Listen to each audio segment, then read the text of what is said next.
Anderson, Yes, sir. telephone call for you, sir. Thank you. Madam, would you like a cocktail? A dry sherry, please. Hello. Now you understand. I just heard your proposal. You want to work for the Community Improvement Center of the State Penitentiary. You're crazy. You're nuts. You're nuts if you think I'm kidding. It's the best deal you ever had. 5 years there, 15 in Joliet. Think about it. You got 5 seconds. 4, 3, 2, 1. Deal? Deal. Give me Durrell. Your partner. Hello. I want to know what your decision is. I can't give it to you right now. Now. I would like to discuss it. With who? Bruno? Deal? Deal? You will work hard. You will be watched and graded. You will be a success. It'll take hard work and money. We got to finance this too? Use your head. You're smart. I know you're too smart to skip. Happy days.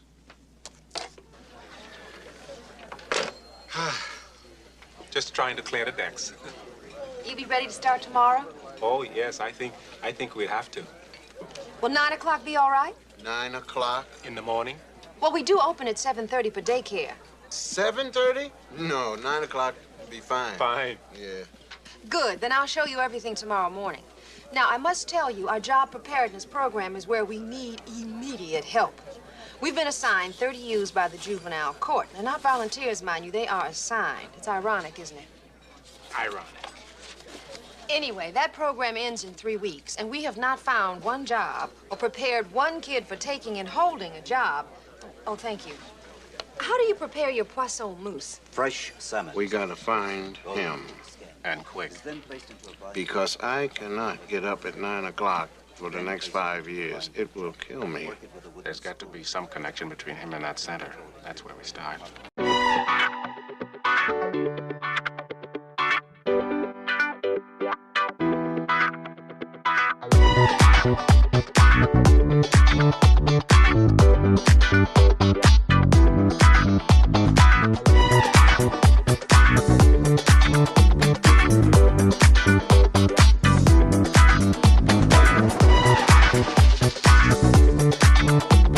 Hey everyone, welcome back to Classic TV Cinema, your go-to spot for deep dives into the movies and shows that define generations. Today, we're tackling a true 70s classic, a piece of the action from 1977, directed by and starring the legendary Sidney Poitier, alongside Bill Cosby, James Earl Jones, and a powerhouse cast. This film wraps up the iconic Poitier-Cosby trilogy that started with Uptown Saturday Night in 1974 and continued with Let's Do It Again in 1975. It's a blend of comedy, crime, and heartfelt social commentary that feels as fresh today as it did back then. Released on October 7, 1977, this was Sidney Poitier's last acting role for over a decade as he shifted focus to directing. At 135 minutes, it's a crowd pleaser that tackles redemption and community with humor and heart. If you loved our videos on Cooley High, or even tributes to stars like Sidney Poitier in The Defiant Ones, you're in for a treat. We'll break down the plot without spoilers, the stellar cast, themes, production stories, reviews, legacy, and why it's a must-watch in 2025. Stick around, and let's get into the action. Let's start with how this film came to be. A piece of the action was born from the success of the Poitier-Cosby collaborations. After Uptown Saturday Night grossed big and Let's Do It Again followed suit, Warner Brothers greenlit this third installment. Sidney Poitier not only starred but directed, marking his growing influence behind the camera. The screenplay was penned by Charles Blackwell, based on a story by Timothy March, and it aimed to mix the heist elements of the previous films with a stronger focus on social issues. Filmed primarily in Los Angeles, the production captured the vibrant, gritty essence of urban black life in the 70s. Poitier wanted to create uplifting stories for black audiences, and this film reflects that, blending laughs with messages about empowerment and reform. Fun fact, this was part of Poitier's push for more control in Hollywood. He co-produced through his company, Verdun Productions. James Earl Jones joined as a retired detective, adding gravitas, while the soundtrack featured soulful tracks that amp up the energy. In interviews, Poitier has said he drew from real-life community programs, like job training initiatives in inner cities, to ground the story. It's a film that wears its heart on its sleeve, much like the era's blaxploitation wave, but with Poitier's signature polish. If you've seen the trilogy, you know the chemistry between Poitier and Cosby is electric here. It's at its peak. Ain't no Tom. You gotta be a Tom to smile? What do you got against the boss? Forget the damn boss. Adrian, that is so smart. That is smart. You walk out, but he's got a job and you haven't, but you showed him, right? Look, you go to get a job because you've got to feed yourself or your family and walk with pride because you are doing it. No welfare, no unemployment, no rich relatives, no church charities. Your own ass is on the line. Now, you want to be a man, a woman? Feed your family. All right, Adrian, going back to your chair. Willie, come for the job.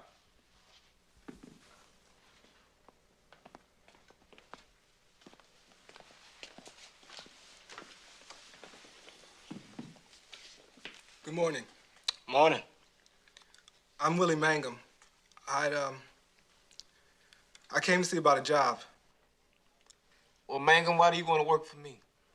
Well, because actually, I'd just like to work anywhere. I need the job. I just want to work. You need the job, then why did you leave your last job? I haven't worked before. But what? But my mother... I'm old enough to be working now. My father is well, he's not there. And I have a little brother. Well, there's 4 of us. And my little brother, Timothy, well, he's not right. I know that. I mean, he's kind of slow. And the kids laugh at him sometimes. But it's not Timmy's fault. I mean, because he just likes everybody, but they laugh at him sometimes.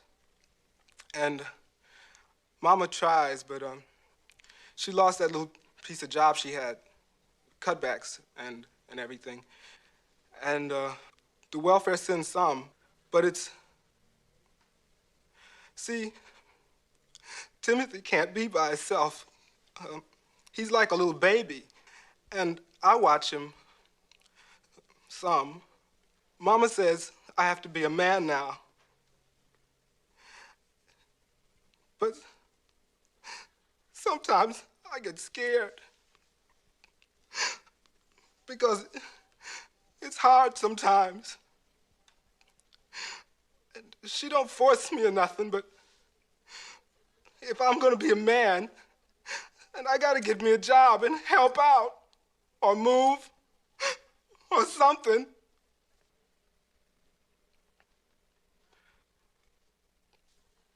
So I got in this program to get me a job, you know, to help out my family. And so Mama can watch Timmy. He almost hurt himself a couple of times. But he's really sweet and kind of a happy kid, you know. And if I'm gonna be a man, I gotta get me a job. 'Cause of Timmy and Mama.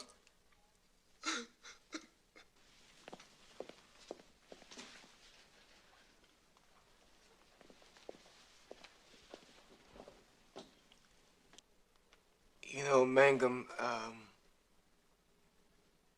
people laugh sometimes. But they probably all like Timothy as much as you do. It's just their way, you know?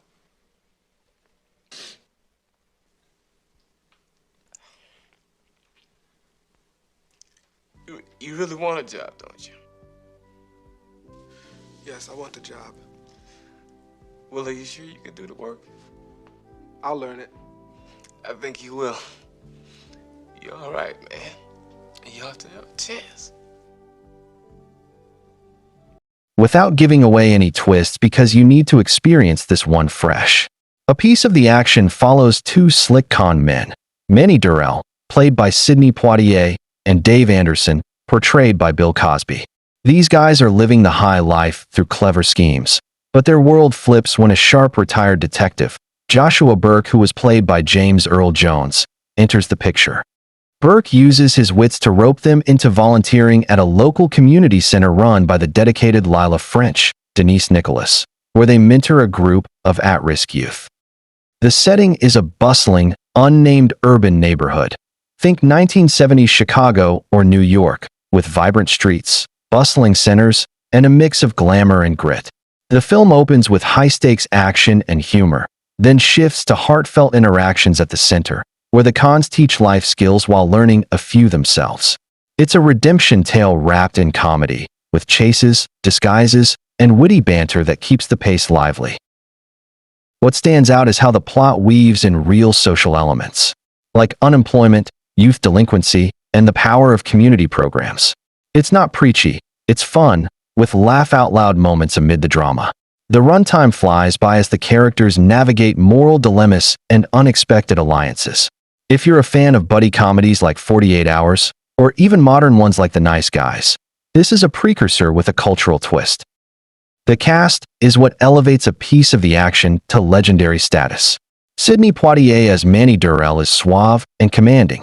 His directorial eye shines through in his nuanced performance, balancing charm with vulnerability. Bill Cosby as Dave Anderson brings his trademark comedic timing. He's the wisecracking sidekick who steals scenes with physical humor and quick quips.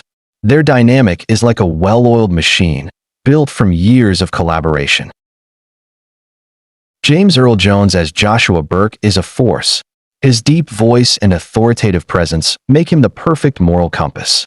Denise Nicholas as Lila French adds warmth and strength. She's the heart of the community center, grounding the story in realism. Supporting roles shine too, like Hope Clark as Sarah Thomas. Let's talk standouts. Poitier's scenes mentoring the kids show his range beyond the serious roles in The Defiant Ones. Cosby's energy recalls his stand-up roots, making Dave relatable and funny. Jones, fresh off Star Wars as Darth Vader's voice, brings gravitas that contrasts the comedy perfectly. The young actors playing the delinquents, many were unknowns at the time, bring authenticity, reflecting real 70s youth culture. This movie marked the film debut for Emmy Award-winning actress Cheryl Lee Ralph. Overall, the ensemble feels like a family, which makes the film's message hit home.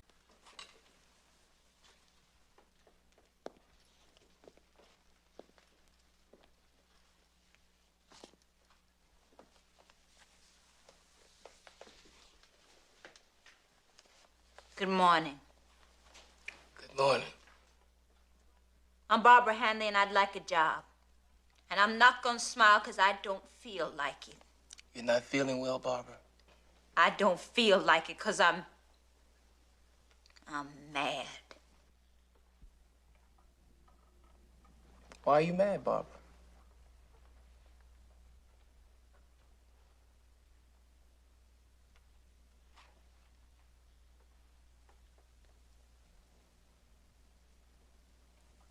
I don't know. Why do you want to work here?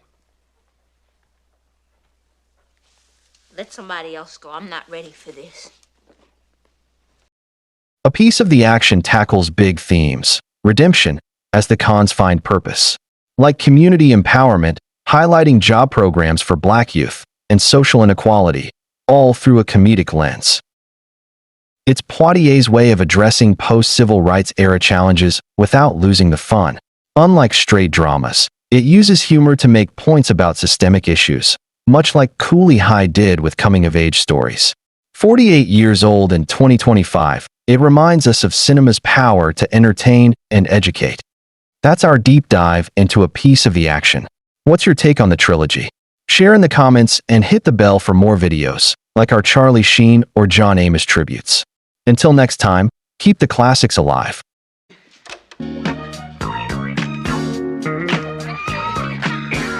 One discovery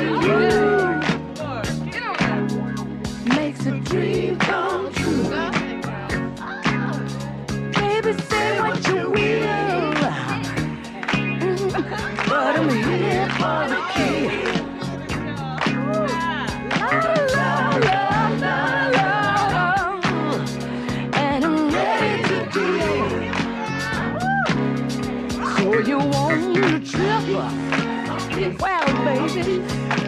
out my hips.